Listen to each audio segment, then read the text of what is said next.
ఈ డబ్బులిచ్చానని ఎవరికీ చెప్పకే. దాచుకునేదేనా మంచిగా కొనుక్కో. ఏమైందిరా? ఇగో బిడ్డ జుట్టు కోసమని ఆమోదం ఆయిల్ చేపించిన కిచెన్ నుంచి తీసుకొని రాపో బిడ్డ. స్మెల్ వస్తుందనే. అయినా నా మాట నీకెక్కడ వండికెక్కుతుందిలే అమ్మ.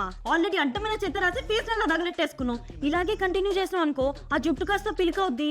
ఎవరూ చేసుకోవడానికి రాదు, సంబంధాలే దొరకవు. ఇల్లు దాటేసావు, మాట దాటేసావు. బిడ్డ ఇగో క్యారేజ్ కడుతున్నా, ఇది అందరికి పెట్టేసి నీకోసం నీ సపరేట్ గా బ్యాగ్ లో పెట్టేసి. అమ్మ ఎందుకమ్మా అన్ని అయినా చేయడానికి నాకు నేను బాధ, తినడానికి నీకెందుకే? ఇప్పుడు కాదులే, నీ లేనప్పుడు తెలుస్తా నీకు నా విలువ. ఎందుకలా మాట్లాడతావు? ఎప్పుడు నీకు కూతురు పుడతారు కదా, అప్పుడు నువ్వు కూడా ఇలాగే క్యారేజ్ కడతావు. వెళ్ళేటప్పుడు అనిపేద్దని 100 సార్లు చెప్పిన, అయినా నన్ను తీసుకెళ్లి ఇల్లు పెట్టేస్తావు. ఇల్లు లగ్గి తీసుకొని రాపో, ఎదురొస్తా. ఆ కండక్టర్ కి ఒకసారి మాట్లాడతా. అమ్మ ఈ మధ్య బస్సులలో కండక్టర్ ఉంటారా? పోనీ ఆ డ్రైవర్ గారికి. Driver uncle. అంకులా అమ్మ కొద్దిగా స్లోగా నడపండి అమ్మ బస్సు. జాగ్రత్త, అసలే మా అమ్మాయి కొద్దిగా తింగర్ది, చూసుకోండి.